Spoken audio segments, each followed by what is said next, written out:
अज मीलाद मुस्तफा जी महफिल में मुझे मुर्शिद कामिल रहबर सखी सैयद हाजी हुसैन शाह जीलानी सबचो रहमतुल्लाह ताला अलैह मुर्शिदन करीमन जा बचड़ा मुर्शिद करीम पीर तरीकत रहबर शरीयत पीर सैयद अलहाज मुर्शिद मोहम्मद जियल शाह जीलानी सज्जादा नशीन दरगाह आलिया सखी सैयद हाजी हुसैन शाह जीलानी रहमतुल्लाह अलैहि वाला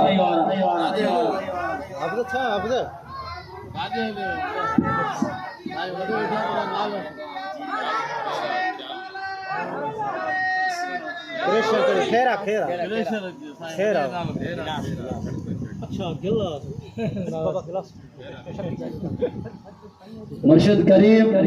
सखी सैयद मोहम्मद अब्दुल कादिर शाह जीलानी दामत बरकातुल आलिया लेकिन हाणे मशहूर थी वियो यार त हज़रत क़ुरान पीर दस्तगीर जी खीर वारी आहे असां कोशिश कंदा आहियूं अल्हम्दुलिल्लाह सॼी जेको जमात खे मोहबत वारनि खे सॾण जी ऐं इंशाअल्लाह वॾी तइदाद में जमात ईंदी आहे क़ुरान पीर दस्तगीर खे घुराईंदो आहे ऐं असांजे महफ़िल में अल्हम्दुलिल्लाह महफ़िल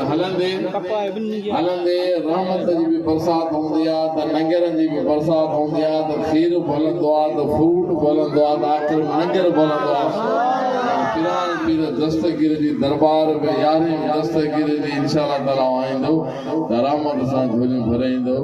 ऐं इन दावत खे आम कयो हज़रत क़ुरान पीर दस्तगीर जी 11 शरीफ़ खे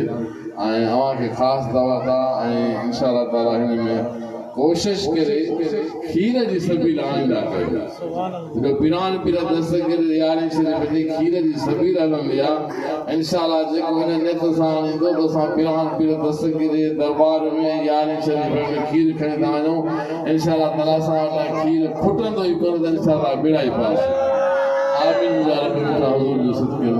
सॼी जमात सॼो पंहिंजे हाल में करम फरमा सभी दीन में ईमान में रोज़ी में रिज़्क़ में बचत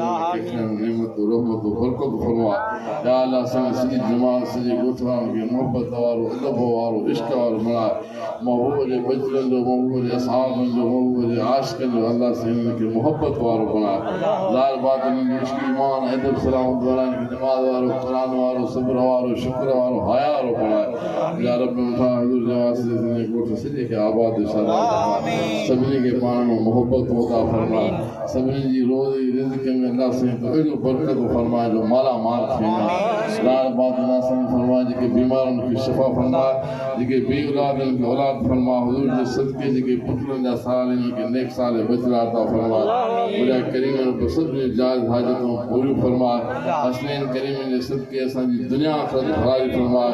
असांजे गुनाहगारनि जो दुआऊं मुस्तजा फरमाए बेबरकत अल्लाह मलाइकतु युसल्लून अलैहि الذين آمنوا صلوا عليه وسلموا تسليما اللهم صل على سيدنا مولانا محمد المدن جود الكرم والعلم والحلم والحكمة وعلى وصحبه أجمعين سبحان ربك رب العزة عما يصفون وسلام على المرسلين والحمد لله رب العالمين برحمته